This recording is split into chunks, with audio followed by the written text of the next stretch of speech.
Jake Murphy pressed his face against the small window of the transport shuttle as it approached Nexus Station. The massive structure floated in space like a metallic flower with dozens of docking arms reaching out in all directions. Ships of every size and shape moved around it in careful patterns. Some were sleek passenger liners that gleamed like silver bullets.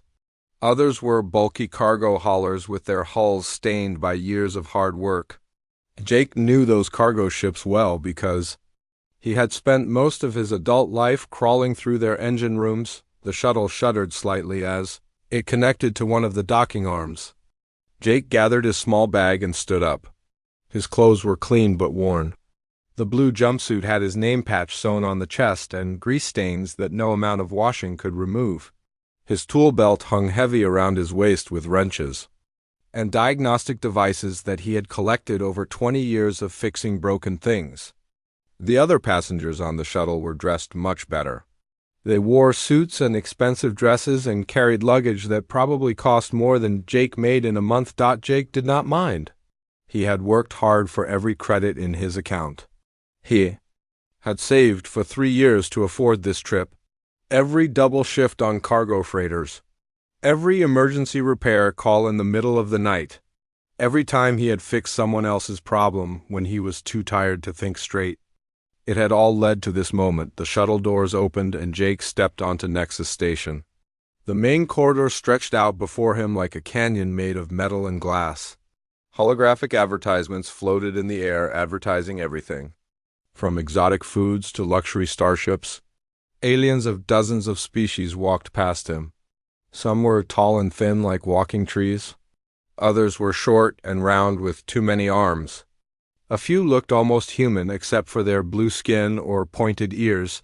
Jake had worked with aliens before. In the engine rooms of cargo ships there was no time for prejudice. When the hyperdrive was failing and everyone might die if you could not fix it, nobody cared what color your skin was or how many eyes you had. They only cared if you could do the job. The Grand Celestial Hotel stood at the center of the station like a crystal mountain. Its walls were made of some kind of transparent metal that changed color as Jake watched. Purple flowed into gold and then into deep blue. The entrance was wide enough for a small ship to fly through. Uniformed doormen stood at attention as guests approached. Their clothes were so clean and pressed that Jake wondered if they had ever done a real day's work. Jake walked through the entrance and his boots echoed on the polished marble floor. The lobby was bigger than some of the ships he had worked on. Crystal chandeliers hung from the ceiling like frozen fireworks. Soft music played from hidden speakers. The air smelled like expensive perfume and something else that Jake could not identify. Maybe it was the smell of money. At the reception desk stood the most unusual alien Jake had ever seen. She was tall and thin with skin that looked like green and blue scales. Her head was shaped like a snake's but larger. 4 arms moved with quick, precise movements as she helped guests. Her eyes were vertical slits that seemed to see everything at once. A small nameplate on her uniform read Vexed HFY. Jake approached the desk and waited. Other guests were checking in or asking questions. A family of humans with children who kept pointing at the ceiling. A group of alien diplomats in formal robes. A businessman who spoke loudly into his communication device about some important deal. Everyone seemed to know exactly where they belonged except Jake. When it was his turn, Jake stepped forward. Vexthari looked up from her holographic display. Her vertical pupils focused on him and her expression changed immediately. Her forearms stopped moving. Her scaled skin seemed to darken slightly. "Excuse me," she said in a voice that sounded like air leaking from a tire. "This establishment is for paying guests only. The maintenance entrance is around back. I suggest you find whoever you are supposed to be fixing things for and report to them directly." Jake stood quietly for a moment. He had expected this reaction. It happened everywhere he went. People saw his work clothes and his tool belt and they made assumptions. Usually he just ignored it and went about his business. But today was different. Today he was not here to fix anything. "I have a reservation," Jake said simply. His voice was calm and steady. "Jake Murphy." Vextharia's head snapped up like a snake. Striking, her forked tongue flicked out and tasted the air. Jake had learned that this was how her species showed surprise. She turned to her holographic display and began scrolling through information with 2 of her 4 hands. There must be some mistake, she said without looking at him. The Imperial Suite is reserved for distinguished guests, not maintenance workers. She looked him up and down with all 4 of her eyes. Perhaps you meant to book at the Spacer's Rest down in the lower levels? Much more appropriate for your kind. Other guests in the lobby had begun to notice the conversation. The human family stopped pointing at the ceiling and started pointing at Jake. The alien diplomats whispered among themselves. Their translator devices buzzed with what Jake suspected were not very nice things to say about humans. The businessman ended his call and shook his head as if he had just seen something disgusting. Jake felt heat rise in his cheeks, but he kept his voice level. The reservation is correct. I would like my room key, please. Vextharia's scales rippled with what Jake recognized as irritation. He had seen similar reactions from other reptilian species when they were angry or frustrated. Her 4 arms moved faster as she pulled up more information on her display. Very well, she said finally. But I must inform you that the Grand Celestial has certain standards of dress and behavior. Perhaps you should consider more suitable accommodations before you embarrass yourself further. The words hit Jake like a physical blow. He had been insulted before, but never so publicly and never with such obvious disdain. The other guests were watching now like spectators at some kind of entertainment. Jake could feel their eyes on him. He could sense their judgment, but Jake had not come this far to be turned away by someone who thought she was better than him. He had earned his place here just like everyone else. Maybe he had earned it more than most because he had worked harder. For it, I will take my key now, Jake said. His voice was still calm, but there was something in it that made Vextharia's scales change color slightly. She reached under the counter and pulled out a small electronic card. She placed it on the marble surface between them without touching his hand. Your key, she said. Try not to track oil on the carpets. Jake picked up the key card from the marble counter. The small piece of plastic felt heavier than it should have in his calloused hands. Around him, the lobby of the Grand Celestial Hotel buzzed with quiet conversation and the soft sounds of expensive shoes on polished floors. But Jake could feel the weight of eyes watching him. The other guests had not returned to their own business after witnessing his exchange with Vexthari. The human family with children stood near the elevator banks. The father whispered something to his wife while looking in Jake's direction. The mother pulled their young daughter closer as if Jake might be dangerous. The little girl stared at him with wide eyes full of curiosity rather than fear. Children were honest in ways that adults had forgotten how to be. Near the hotel's expensive restaurant, a group of Altarian diplomats continued their quiet discussion. Their pale blue skin and large black eyes made them look fragile, but Jake knew they were among the most intelligent species in the galaxy. Their translator devices hung around their necks like jewelry. Every few seconds, the devices would buzz softly as they converted the diplomat's native language into standard galactic speech. Jake caught fragments of their conversation as he walked past. Humans always trying to reach above their station, one of them said in a voice like wind chimes. They think hard work entitles them to luxury. Perhaps the hotel is lowering its standards, another replied. Economic pressures often force establishments to accept less desirable clientele. Jake kept walking. He had heard worse things said about humans and about mechanics specifically. In the early days of human expansion into space, people from Earth had been seen as crude and primitive compared to older galactic civilizations. Humans were the ones who fixed things when they broke. They were the ones who crawled through dirty engine rooms and got their hands dirty. Other species did the thinking and the planning while humans did the work. That attitude had changed over the decades as humans proved themselves capable of much more than manual labor. But old prejudices died hard, especially in places like this, where wealth and status mattered more than ability or character. The businessman who had been talking Loudly on his communication device was now standing near the concierge desk. He was human, but dressed in clothes that probably cost more than Jake made in 6 months. His hair was perfectly styled, and his shoes were so shiny they reflected the lobby lights. When he saw Jake approaching, he shook his head and made a disgusted sound. "This is exactly what's wrong with the galaxy today," he said to the concierge, who nodded politely. "No respect for proper order anymore. Anyone with credits thinks they can go anywhere they want." The concierge was a small alien with gray skin and large ears. His species was known for being excellent at service jobs because they were naturally eager to please. "Perhaps sir would be more comfortable in the executive lounge," he suggested.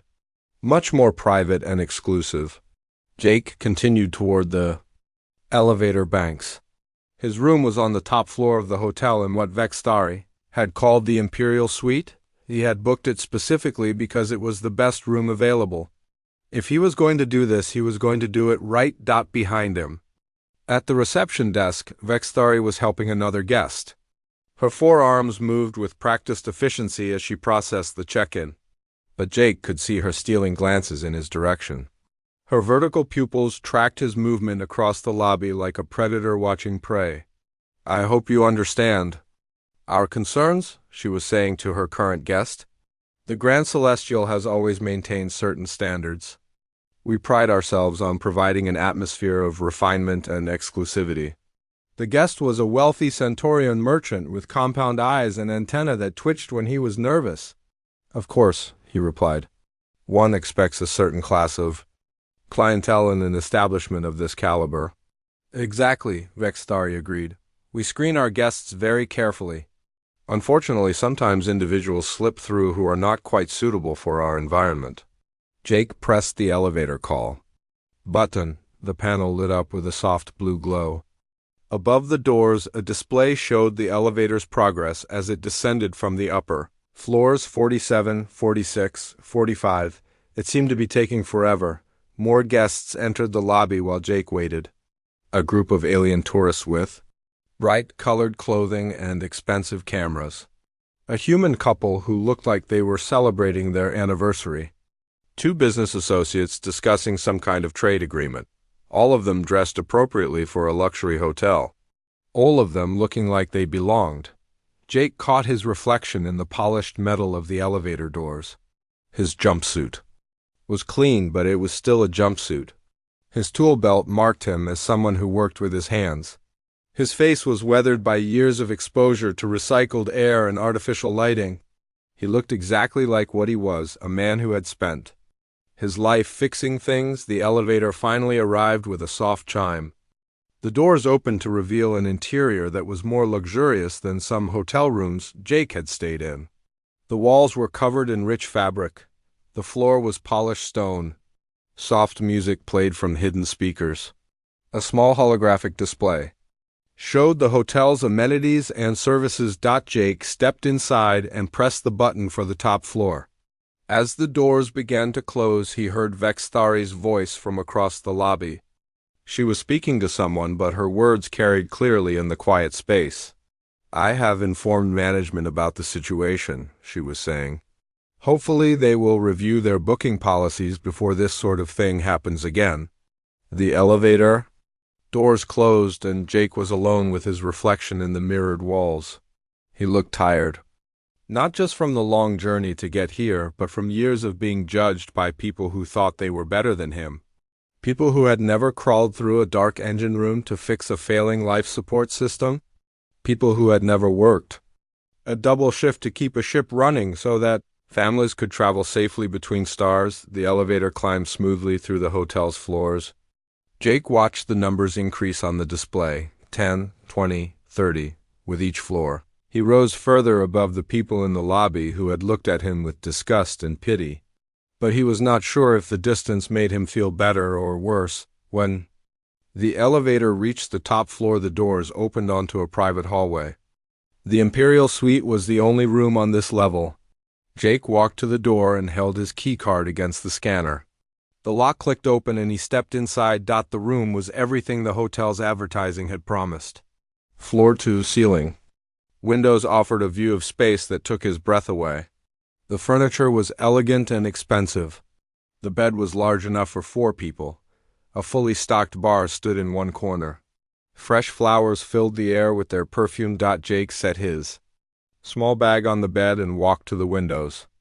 Outside he could see the endless darkness of space filled with stars. Ships moved in the distance like fireflies. It was beautiful and peaceful and exactly what he had dreamed of during all those years of saving his money, but somehow it did not feel like victory. Jake stood at the window of the Imperial Suite for several minutes watching the ships move through space. Each one had a story. Each one carried people who were trying to get somewhere important to them. Some were probably carrying families on vacation. Others might be transporting goods between worlds. A few were likely military vessels keeping the peace in this sector of space. He had worked on ships like these for 20 years. He knew their engine signatures and their design flaws. He could tell which ones were well maintained and which ones were running on borrowed time.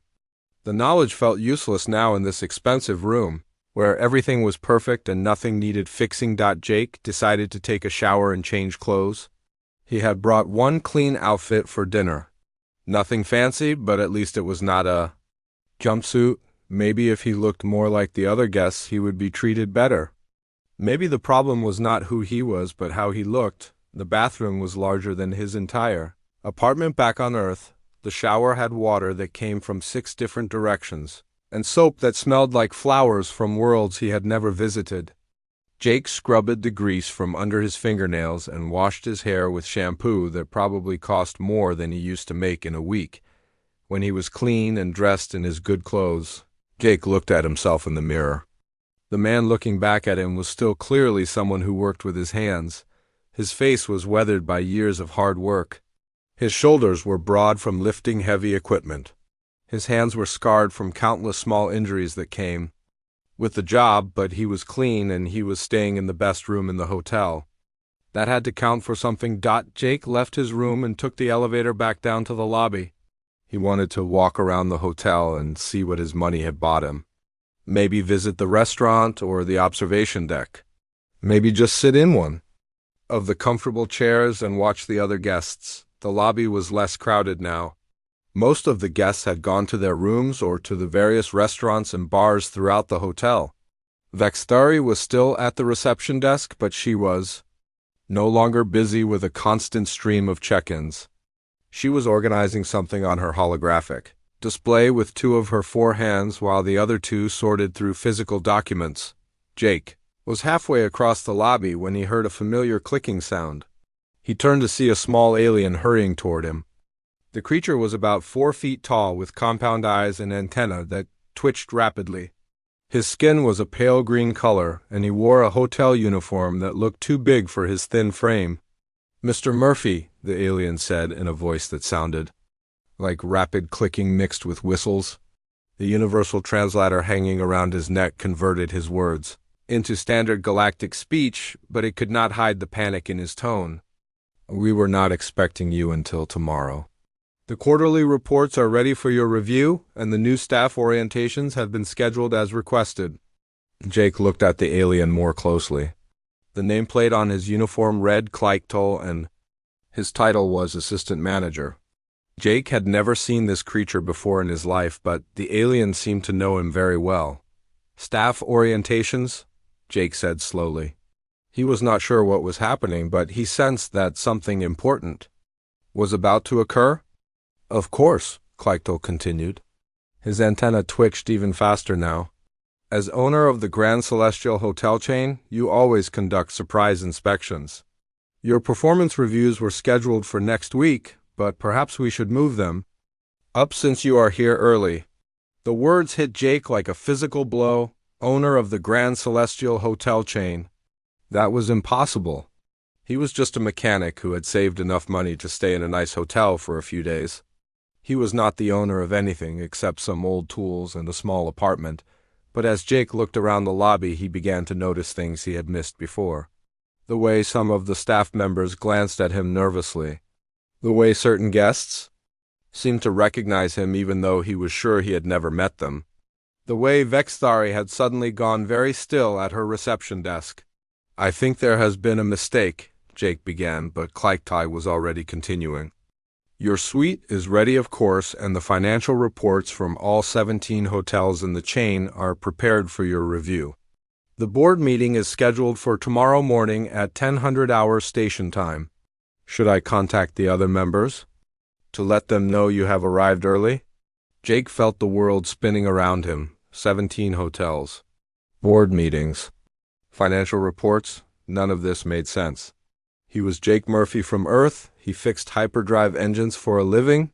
He had never owned anything more expensive than his tools. But then Jake remembered something. His full name was Jacob Murphy. Not Jake, Jacob, and there had been something in his father's will about investments and business interests that Jake had never paid attention to.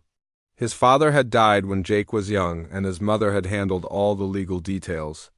She had told him there was some money set aside for his future, but Jake had been more interested in learning to fix things than in understanding complicated financial documents. "Mr. Murphy," Clytie said again, "is everything all right? You seem confused." Jake looked across the lobby at Vexthari. She was standing perfectly still with all 4 of her arms frozen in place. Her vertical pupils were fixed on him with an expression that Jake now recognized as absolute terror. The scales on her neck had gone completely pale, which he had learned was a sign of shock in her species. Other guests in the lobby had begun to notice the conversation. The human businessman who had complained about Jake earlier was now staring at him with his mouth open. The Altarian diplomats had stopped their discussion and were watching with their large black eyes. Even the hotel staff members had paused in their work to observe what was happening. "Performance review?" Jake said quietly. The words felt strange in his mouth. "You mentioned that Vexthari was scheduled for a performance review." "Yes, sir," Clytie replied. "Next week, as I mentioned. But since you are here now, perhaps we should conduct it immediately. Her customer service scores have been excellent, and her efficiency ratings are among the highest in the chain." Jake looked at Vexthari again. She was still frozen like a statue. He could see the fear in her eyes. The same fear he had seen in the eyes of crew members when a ship's captain discovered they had made a serious mistake. "I think that performance review should happen now," Jake said. His voice was calm, but there was something in it that made everyone in the lobby pay attention. Clytie's antenna twitched rapidly. "Of course, Mr. Murphy. Should I prepare the conference room?" "Yes," Jake said. "I think we need to have a conversation." As Clytie hurried away to make arrangements, Jake walked slowly toward the reception desk. Vexthari watched him approach, like a prey animal watching a predator. Her forearms trembled slightly as she tried to maintain her professional composure. "Hello, Vexthari," Jake said when he reached the desk. "I believe we need to talk." The hotel's executive conference room was on the 15th floor with windows that looked out onto the busy docking bays of Nexus Station. Jake sat at the head of a long table made from polished wood that had been imported from Earth. The grain patterns in the wood reminded him of the workshop where his father had taught him to fix things when he was a boy. Vexthari sat across from him with her forearms folded in her lap. Her scales had changed from their normal blue-green color to a pale gray that Jake now understood meant she was afraid.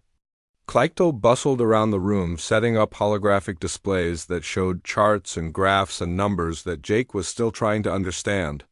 "Your technical skills are excellent," Jake said, looking at the performance data floating in the air between them. "Guest check-in times are down 12% since you started working here. Your efficiency ratings are among the highest in the entire hotel chain." Vexthari's vertical pupils focused on him, but she did not speak. Jake could see her throat moving as she swallowed nervously. Her species used their forked tongues to taste emotions in the air, and Jake wondered what she was tasting from him right now. "But there is more to hospitality than processing transactions quickly," Jake continued. "Customer satisfaction scores tell a different story. Several guests have complained about feeling unwelcome at the front desk. They described the staff as cold and judgmental." Clytie cleared his throat with a sound like wind chimes.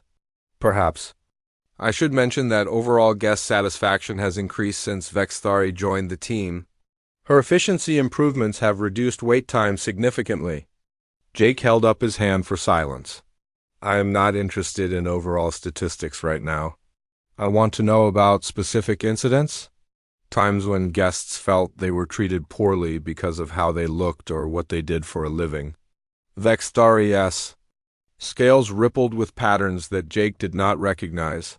Mr. Murphy, she said in a voice barely above a whisper, I apologize for my behavior earlier. I did not know who you were. That is exactly the problem, Jake said. You did not know. So you made assumptions. You saw a human in work clothes and decided he did not belong in your lobby.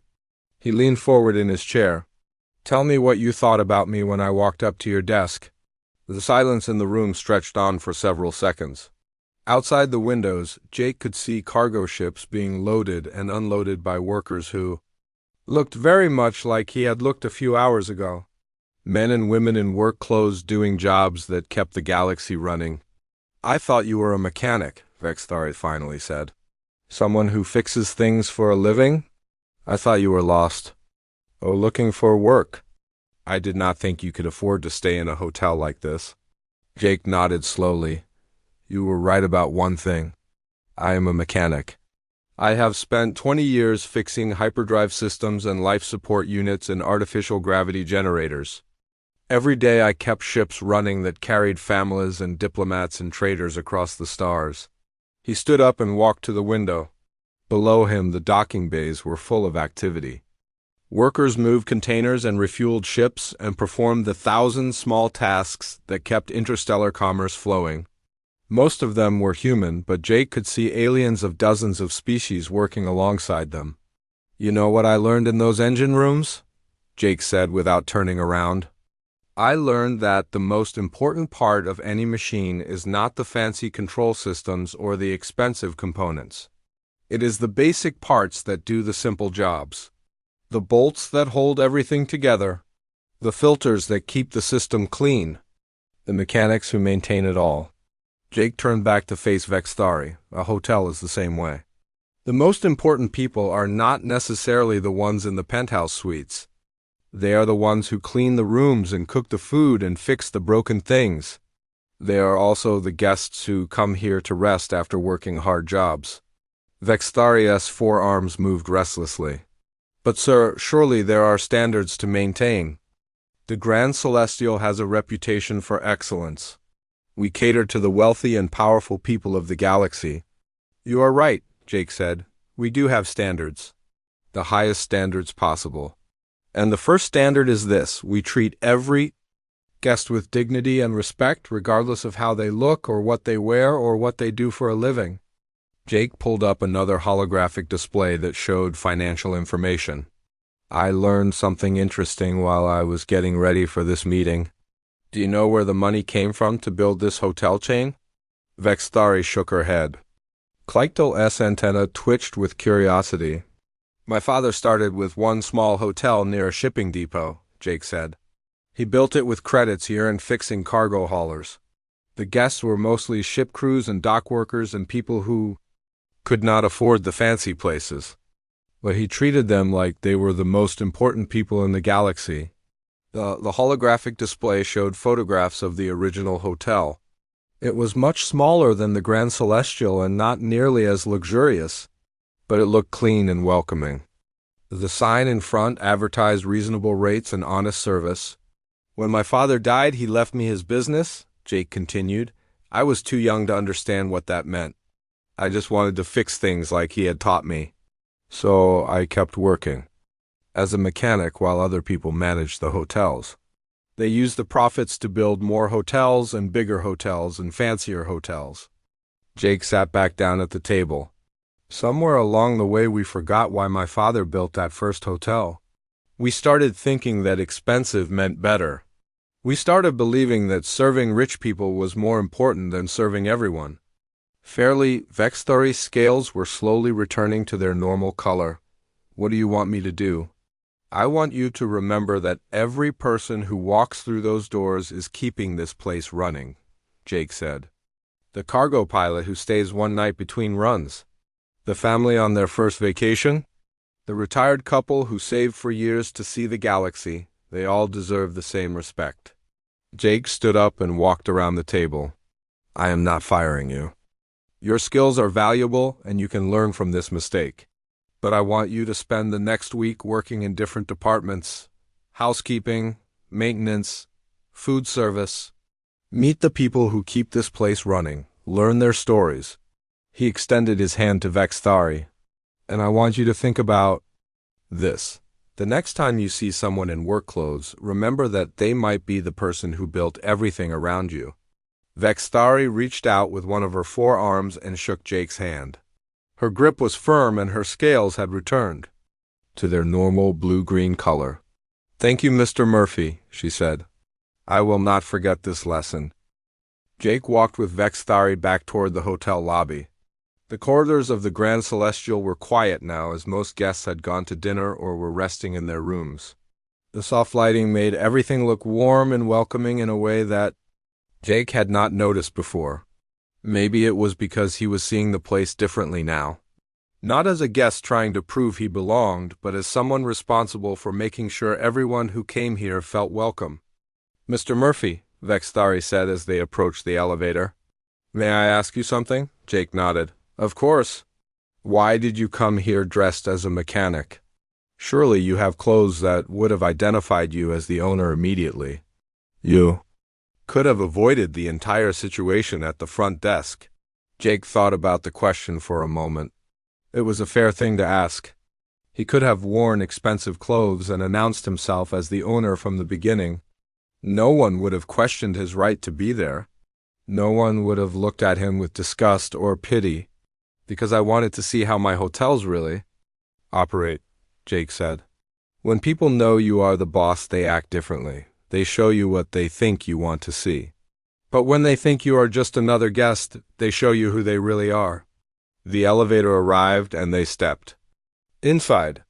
Jake pressed the button for the lobby and watched the numbers count down as they descended. I spent 20 years working on ships where people's lives depended on everyone doing their job correctly. You cannot fake competence in an engine room. Either the systems work or they do not. Either people treat each other with respect or the crew falls apart. Vexthari listened carefully. Her vertical pupils were focused on Jake with what he was learning to recognize as intense concentration. I think I understand. You wanted to know if we were really providing good service or just pretending to. Exactly, Jake said. And what I learned today is that we have a problem. We have become so focused on serving wealthy guests that we have forgotten how to serve everyone. We judge people by their clothes instead of their character. We assume that expensive means better. The elevator doors opened onto the lobby.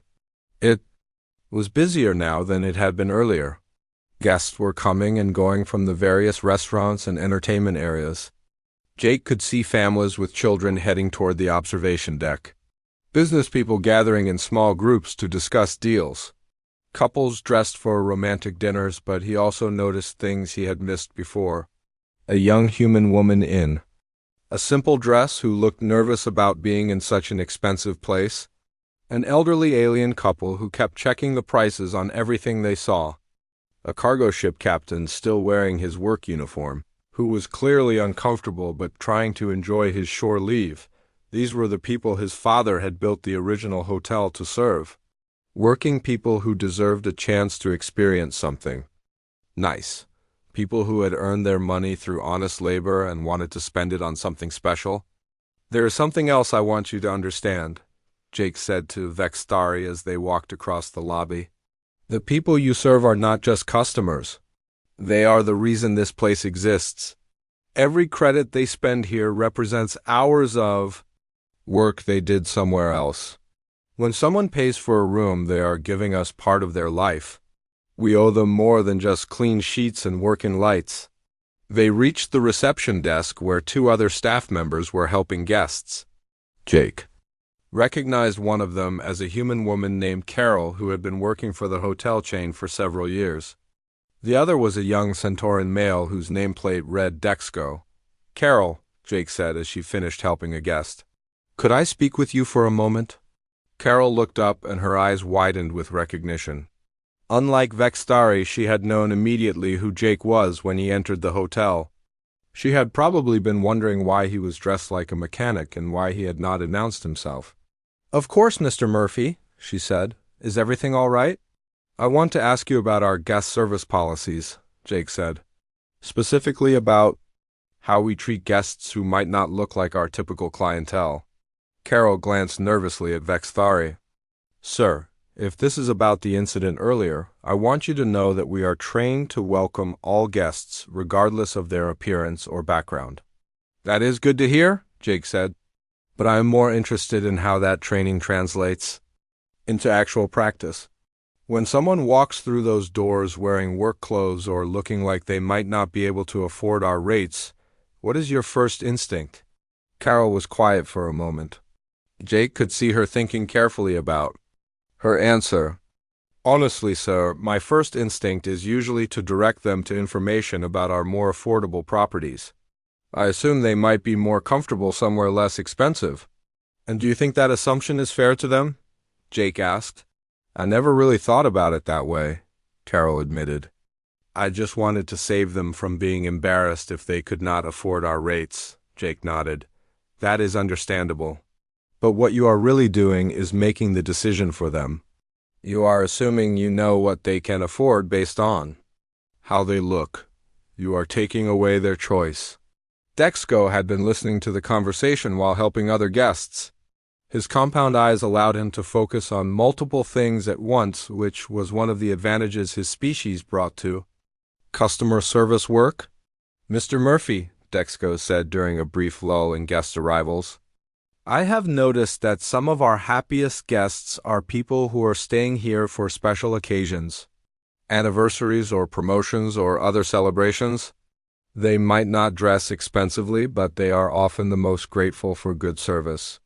The is exactly right," Jake said. "Those are often the guests who remember their experience here for the rest of their lives. They are the ones who tell their friends and families about how they were treated. They are the ones who come back when they can afford it." Jake looked around the lobby at all the different people coming and going, rich and poor, young and old. Dozens of different species from across the galaxy, all of them with their own stories and their own reasons for being here. "I want to make some changes," Jake said to the 3 staff members. "Starting tomorrow, we are going to begin new training programs. Everyone who works for this hotel chain is going to learn about respect and dignity and what real hospitality means. We are going to remember why my father built that first hotel." Vextari's scales had settled into a steady blue-green pattern that Jake was learning meant she was calm and focused.